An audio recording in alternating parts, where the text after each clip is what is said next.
Well, hello and welcome to Old People This Week. My name is Jeff, and that dude there with the little bit of snow that's falling on his head, Look at that. that's Perfection. Mike. We're waiting on Paul to join us. Of course, he's AWOL as usual. Paul, hopefully you'll get here before we run out of time.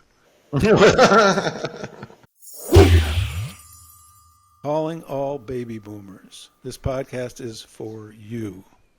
We don't discuss politics or anything that they write about in the AARP magazine.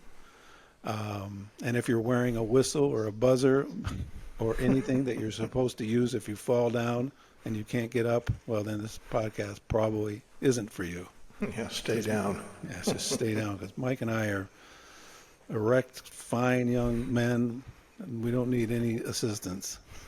We talk about popular culture and sex and rock and roll, and Mike's adult diapers, not necessarily in that order. So You're just jealous because you can't drive cross country without stopping. I can drive across town without stopping. Today is our celebrity edition. We have all the news that's fit to print about America's dumbest, lamest, creepiest stars. God, and there's no end. Yeah. And I'm going to start off with a brand new story in my rant of the week. This country star, this kid, his name is Connor Smith. He's like 22 or 23. He flattens a 77-year-old woman by the name of Dorothy Dobbins in Nashville, who's innocently walking in the crosswalk, and the next thing you know, Mr. Connor Smith is plowed into her. And she died. She died. And to be fair to Connor, they said he wasn't drinking or he wasn't using under the influence of drugs or anything, but he, as they put it, encroached into that crosswalk. Yeah. Which means he ran the stop sign. Yeah, which means he ran the stop sign. Yeah. So and then the other thing is that this is a warning then for all boomers. If you've got to keep your eye out when you're crossing the street. I don't care what city you're in. Yeah. If you're in Los Angeles, by the way, don't even bother. No, don't now. Yeah. Or New York City. But even if you're in Nashville, you got to watch what you're doing and keep a special eye out for Waymo, those driverless cars. Those things will run over you, and they won't even be able to arrest anybody. I was coming home today, and I passed a Tesla driver, and he's reading a book. He has a book on the steering wheel. Yeah. I drove with a guy out of L.A. towards the desert, an hour and a half drive, and in the middle of it, he's turning to me and he's talking to me. He has no hands on the wheel. He's just sitting there talking. He's kind of bragging, to show that what it can do. And I'm sitting there like, what? Sweat pouring down my face. God. All right, so that's Connor Smith, the fool. Take his driver's license away, getting rid of the guy. All right, Kardashians. Always some stuff going on with the Kardashians. God. Do you know who Kylie Jenner is? Kind of, but is she Bruce Jenner's daughter? Well, first, or no Caitlyn Jenner. No more Bruce Jenner, by the way. She's the daughter of former Olympic decathlete and reality show personality known as Bruce Jenner. Yeah. The guy I grew up idolizing. Exactly. So Kylie tells people, her billions of followers, the name of the plastic surgeon, Beverly Hills plastic surgeon, who was behind her breast augmentation. Wonderful. The world was dying to know that. Well, I guess her followers were. So after that, Chris, like the mom, answers back to her daughter's post and says, "Oh, that's the guy who performed my first facelift back in 2011." Oh God, the family that self-mutilates together stays together. Yeah, that's funny. That's funny. And then if that's not enough Kardashian news for you, I got even better one. Kim Kardashian graduated from law school. No, she didn't. Mike, I used to look up to people who were lawyers like you, who went and spent years studying your ass off. She's claiming she's now qualified to practice law because she sat around in a chat group Oh. with other lawyers. I mean, it's stupid.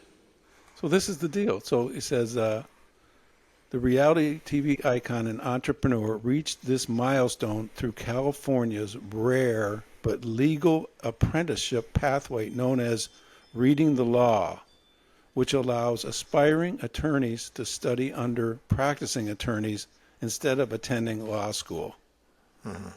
Bullshit. You want them representing you in a life and death you know what? case? So instead of going to law school, instead of picking up a book, she hung out at some lawyer's office for the last. It took her 6 years, by the way, to get this. And they gave her a degree. She doesn't mean she passed the bar. It doesn't mean that she's going to be walking and representing anybody. No. And she marked her graduation with a private commencement ceremony with family and friends at a Beverly Hills hotel. Let's go! Yeah! Marvelous. All right. Yeah.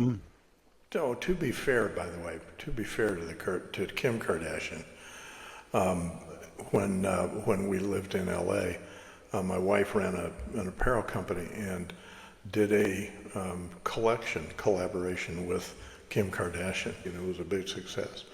So they're not total bimbos and airheads. I totally agree with you. They're smart entrepreneurs. She's got worth $1 billion.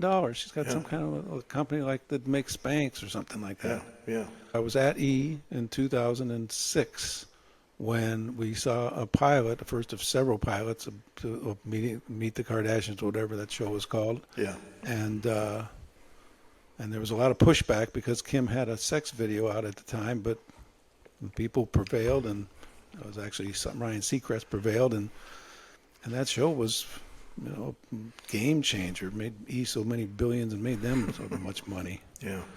But I'm still not having what's her name, Kim Kardashian, defend me in court. No. No way. Yeah. Okay. So Justin Bieber, I'm going to show you a couple of pictures. We've been getting on Bieber lately because he's a complete numbskull. He's got all the talent in the world and he's just dissipating it. It's just going away. He spent all of his money.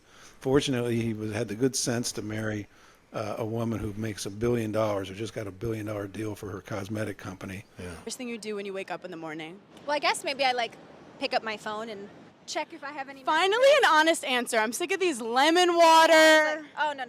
journaling. I can't even think. How am I going to write in the morning? No, I'm not a morning person. Really? And then this week, he posted a series of weird, strange selfies that he took in a bathroom, and I'm showing right now. And his fans beg. Now, mind you, this is not coming from you and I, where we're ripping on him because we're old, mean men. But his fans were begging him to, quote, get help after he appeared to be, quote, seriously struggling. Yeah, he's a lost kid. He's been a lost kid from day one. He wanted to be a black rapper, and that didn't work out. So it's just he's a pop singer, and he had that big song "Stay," and he's just running around. He's 30 or whatever, and he doesn't have any purpose. No, he has no. He put the caption of these selfies were, "You could point to my flaw," he said, "or you could recognize you are own little bitch." Oh God. Little bitch was referring to you, Mike, by the way. He's jealous of your rap fame as Whiz Bang. Yeah, well, that's a nosedive he's not pulling out of, trust me. Okay. Paul's not here, but since you're here, Mike, I'm going to give you impart a little knowledge for you on how to, on what the secret to a good marriage is. I need you help. Ready? I finally made the third one last. Here's the video. This guy tells you what's important and how to make a marriage a success. The secret to a great marriage is keeping the hay fresh and the stall clean. Keep the hay fresh and the stall clean. That's what this dude says. I think I'm trying to try to think. What am I missing here? Yeah, you're a farmer. You should know what that means. I have no idea what that means. Well, another good secret to a good marriage is don't let your wife get anywhere near P. Diddy. Duh. Yeah. Just of all this wackiness in this trial, this was just one witness last week. Her name was Brianna Bongolan. I think that's how you pronounce it. By the way, she calls herself a fashion designer, which is what everybody at this trial calls themselves when they have no other career. Yeah, unless you get engaged to Jeff Bezos, then you become a philanthropist. Yeah. Otherwise, you're a fashion designer. So she claims that in 2016, Diddy threw her over a 17-story balcony after first throwing over some of the furniture from the balcony out into the air, then threw her over. Angled her over, right? Yeah. And she said it happened after Diddy showed up at Cassie Ventura's apartment and began banging on the door, got in somehow, and this Brianna went outside to smoke some pot. And all of a sudden, Diddy snuck up behind her and lifted her up over the railing, shouting, "Do you know what the F you did?" Also, though, I followed up on this story, and the cross-examination was brutal. They tore her and that story apart. Yeah. She testified that she still suffers from night terrors and paranoia. I got night terrors and paranoia, too, but they're not from Diddy. Yeah. And sometimes she screams in her sleep. Do you scream in your sleep, Mike, when you wake up and you look at that head of yours? Look at this. That full head of hair. This is genetic perfection. All right, what else? Oh, this is a job you don't want in conjunction with this story. The guy was on the trial, and he said he was a freak-off escort. No. And you know what his duties were? Probably keep the door shut, keep people from leaving. Oh my God, no! His job was to have sex with any woman that P. Diddy directed him to have sex with. Jesus. Oh my God, it's just so. And there's another celebrity who's being accused of being just a rotten human being, and that's Jared Leto. You know who he is? Yeah, he's that creepy actor. No, well, he's a good actor. He's a good actor, but he's a creepy guy. Yeah, he's a weird guy. Yeah. He was nominated or won an Academy Award, I think, for that Dallas Buyers Club. Yeah. Which he was great in it, but so this woman sarcastically wrote, "You're not really in L.A. until Jared Leto tries to force himself on you backstage, wearing a kilt and a snow hat." And she goes, "I was assaulted and traumatized by this creep when I was 17." Yeah. Not good.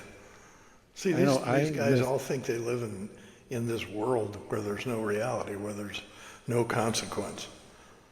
They all believe that every woman wants them to come up and start pawing all over them and manhandling them. And yeah, but their whole lives, everybody's told them how wonderful they are and how successful they are and, blah, blah, blah. They have no sense of reality or limitations or right or wrong or good or bad. It's just so screwed up. All right. Now I'm going to tell you why I won't go on safari. Have you ever been on safari? No. Never? No. Have you ever been to Africa? No. Don't want to go. I've been, well, I don't know. I was in Cairo, which is in Africa, but it's not really like what you think of for there's safaris or anything. And Cairo is a city of about 400 million people living all over on top of each other. And the dustiest place I've ever been to in my life. No stop signs or traffic lights, just pell-mell people driving everywhere in wrong direction, beeping horns constantly all day and night. Yeah. And if all those people left the city for one day, the desert would just completely take it over. It was just the wackiest place. A lot of my friends that I grew up with went on safaris and still go on safaris to hunt animals, and it just pisses me off because I can't think of any reason to travel halfway around the world and kill some unsuspecting animal just for the hell of killing something. It just totally pisses me off. A lot of the safaris nowadays they're not killing anything. They're just to go out there and camp and look at animals. Yeah, Valerie, they're photography. my wife went on a safari after she went with a church group over to a sister church over in Kenya. Then they went on a safari and nobody's shooting anything. They're just camping out and getting into trucks and getting as close to seeing some giraffe as they could. Yeah. But yeah, but I've never been anyways. But I'm not going on one now because this is what I just read is just terrible. A lion killed a man at a luxury lodge in the remote northwest area of Namibia. The victim, identified by local media as well-known businessman Bernard Kebbel, was camping with other tourists when the early morning tragedy unfolded, police said. You know what the tragedy was? He had to go outside and use the toilet. He didn't come back. He was attacked when he stepped out of his tent to use the toilet. That's what they reported back. And see you later, Mr. Bernard Kebbel. That's not cool. Kebble bits. If they found him at all. Other campers managed to scare off the lion, but Kebbel was already dead by then. Yeah. I'm not running up to that lion and saying, get out of here. Yeah, didn't you send me an article this week that I didn't really get a chance, but somewhere where a bear knocked a guy over a 2,000-foot cliff. Yeah. Oh, yeah. Man home. Man and animals do not coexist happily together. Stay away from all animals. Even me, I stay away from my dog because I could sense him looking at me sometimes with like... Yeah, he sees a meal. Yeah, no, he sees me. No, he sees me, yeah. Or he sees me walking too close to the edge of the pool. He's thinking, I might knock him in there. Well, Truman. All right. There are some jobs that don't exist anymore. Rightfully so, by the way.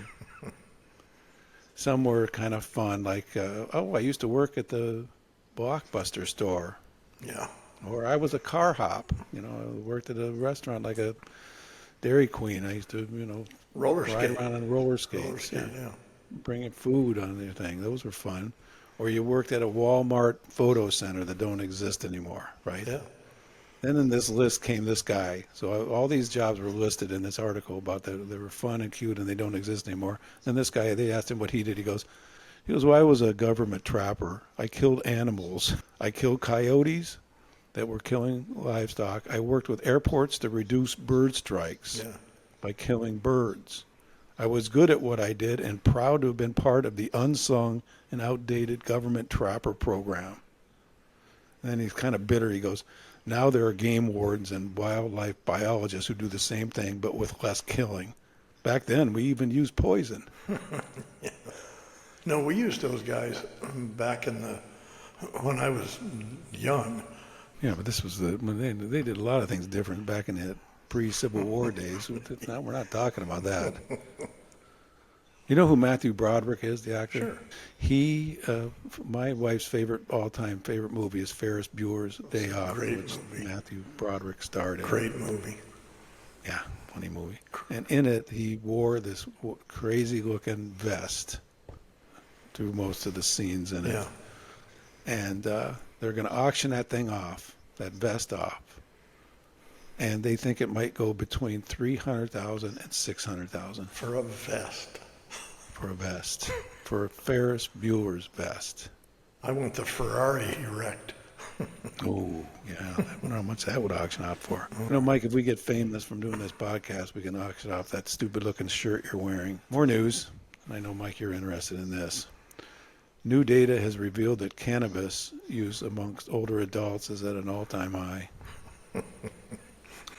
Anything to take the edge off getting old. Researchers at UC San Diego and NYU discovered that marijuana use by Americans aged 65 and older was increased by nearly 46% from 2021 to 2023. I have some marijuana here at the home. I went and it's legal where we are, and I went to a cannabis store. And by the way, I made the foolish mistake of writing down my email address. Now I get 7 million emails a month from these guys. I went old school. They sell a little pack of like 5 joints in it. And it was like, I don't even know what it cost, like say $35, $40. Moderately strong. But for me, I hadn't smoked marijuana in 50 years. It's so strong that if I take one puff, the next thing you know, I'm walking out in the middle of traffic. I've tried it a few times, and honest to God, I couldn't hit my ass with a hat. I just said, I'm not going to do this anymore. We should get high together, the two of us, and then go to happy hour. We'll have some of that. I'll have 20 of those. Okay. And here's a story, the news story that I found to be hilarious. I called it Fat Splat, by the way, which was a clever title. Florida man is suing Walt Disney Parks and Resorts. Allegedly, he sustained permanent catastrophic injuries while riding a water park slide in 2021. So Eugene Strickland is seeking $50,000 in damages. Now, mind you, that's what the value he puts on permanent catastrophic injury. Yeah. 50K. He needs to get Kim Kardashian to represent him. Yeah, she'd ask for more money. She'd ask for about $50 billion from the. You know what the $50,000 is to Walt Disney World? That's a rounding error. That's what an average family spends for like 3 days down there. Oh my God! But what kills me is, and listen to the rest of it. Strickland, who weighed 334 pounds at the time of the incident. 34 pounds above the water ride's allowable weight limit, so he wasn't even supposed to be on there, and he crammed himself in one of these things, alleges that he was dislodged from his Disney inner tube as a result of the ride's quote-unquote exhilarating speed. So what happened was, it says, after becoming separated from his inner tube, he landed forcefully on the slide's plastic surface, causing him to sustain serious body injury, such as disability, scarring, disfigurement, mental anguish, and the loss of capacity for the enjoyment of life. And all that only added up to $50,000. Boy, what a rube. I'd pay $50,000 to be at the bottom of that and see this big fat 334 guy fly off of that inner tube. Fly out of the water ride. Oh, man. Oh my God, that's a good one. Okay, so Mike, you sent me this all-timer thing here. What is it called? The Darwin. The Darwin Awards. The Darwin Awards. Now, I've been following the Darwin Awards for years because we told this story at least a year ago on this podcast about maybe the all-time guy crazy Darwin Award, where the guy who takes a lawn chair and he hooked up all those weather balloons to it, and he took a gun and some beer, and the thing flew up so high that he was seen by some 747s up in the air. And then he tried to shoot the balloon so he could come down, and of course he did, on top of some electrical wires that took out the electricity for about half of the state of Indiana. So he was a champion. But then, you sent me this year's awards. In Detroit, a 41-year-old man got stuck, and he drowned in 2 feet of water after squeezing head first through an 18-inch sewer grate to retrieve his car keys. So think about this. So he drops his car keys into the sewer, and then instead of fishing it out somehow with a stick or something, he goes in head first. You never heard of just going to get some new keys instead of trying this? Yeah. He's dead Yeah, because call he's AAA. stuck in there and he drowned. Jesus. Next, a 49-year-old San Francisco stockbroker who was zoned out when he went for a run, jogged over a 100-foot cliff. He was jogging along, not paying attention. Whoa! Oops. Next, this guy was at the beach, 21-year-old, so Gen Zer. He dug an 8-foot hole for protection against the wind. So he put a beach chair down there, and he got into this 8-foot hole, and he's sitting down there. Of course, what happens? All the sand collapses on top of him. People trying to dig him out. They even went and got a small backhoe thing to help, and by the time they got to him, he was dead. God. Next, this guy named Santiago Alvarado. He was killed as he fell through the ceiling of a bicycle shop he was burglarizing. That's not what killed him. The fall did not kill him. No.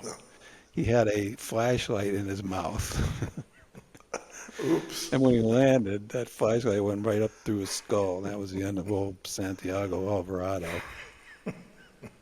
Next, this guy named Sylvester Brittle, 26, Gen Z. He said he was killed when he won a bet with his friends, who said he would not put a revolver loaded with 4 bullets in it into his mouth and pull the trigger. He was hoping for the 2 empty chambers. Well, how'd that work out for you? This next guy is a classic. So a dude decides to rob us. He wants to rob something. Needs some money. He's going to rob. What is he going to rob? Well, he doesn't go into a 7-Eleven, or he doesn't go into a, some other easy place to steal.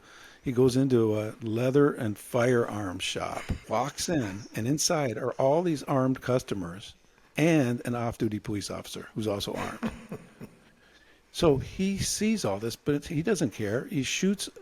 What he's holding is not even a regular gun. It's a target pistol. He starts shooting into the ceiling and says, "This is a stick-up." Starting pistol. Yeah, he goes, "This is a stick-up." Well, guess what happened? The officer, the clerk, and several customers all drew their guns and fired at him. He was pronounced dead at the scene. They found 47 expended cartridge cases, 23 gunshot wounds from 7 different weapons. Oh my God. All right. That's a good one. Okay. Next, this guy named Paul Stiller and his wife Bonnie, they were driving around bored to death at 2 a.m. So inside, he looks in the back seat and he's got a stick of dynamite back there, a quarter stick of dynamite. So they decide to light it, toss it out the window, and see what would happen. Apparently, they failed to notice that the window was closed. Boom. Can you imagine that thing come bouncing back into them? Between them, they probably look at each other like, oops. All right. This next one is sadder than all the rest of them. This guy named Kerry Bingham and his buddies are all getting drunk somewhere at a bar. And they start talking about how a buddy of theirs had bungee jumped off a local bridge and how cool that would be. Well, one thing led to another. The next thing they know, they find themselves at 4:30 a.m. at the top of the bridge. And then they were thinking, well, we can do this. We're going to jump off this bridge. Somebody points out rationally, well, we don't have a bungee cord. Well, Kerry Bingham's not deterred. He sees what do they call it here? A linesman cable laying nearby. So it's probably some piece of steel cable laying by. He ties it onto his foot, and they throw him over the edge, right? Man. His fall lasted 40 feet before the cable tightened and tore his foot off at the ankle. Yeah. He miraculously survived his fall into the icy water and was rescued by 2 fishermen. His foot was never located. Can you imagine that? Oh, my God. What a fool. Just as they're tying a steel cable around his, where did they think the elasticity was going to be? Whatever they were drinking, don't drink it, or smoking. Brother. But the all-timer this year, Darwin Award winner for the most lame brain fool in the world, because this wasn't the United States one, this dude's in Germany. This is horrible. He works as a zookeeper, and he had an elephant that's constipated. So he gets the brilliant notion he's got to help this elephant who's constipated. So he gives the elephant 22 doses of animal laxative and more than a bushel of berries, figs, and prunes. So he gives all this stuff. He gives him all this stuff. Friedrich, who was 46, was attempting to give the ailing elephant an olive oil enema.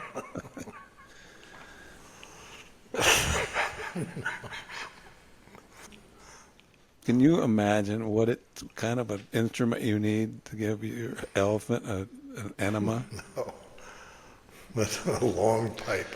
So the relieved beast, as they put it, unloaded. The sheer force of the elephant's unexpected defecation knocked Reinfeldt to the ground, where he struck his head on a rock just as the elephant continued to evacuate 200 pounds of dung on top of him. As the saying goes, Mike, shit happens. That's terrible. All right. It's your time out, Mike. Let's hear a little what you call the Via Con Dios. Notably this week, Sly Stone. Of Sly and the Family Stone. Yeah. I am everyday people. 82 years old. Yeah. There is a fat man who talks about the show. No.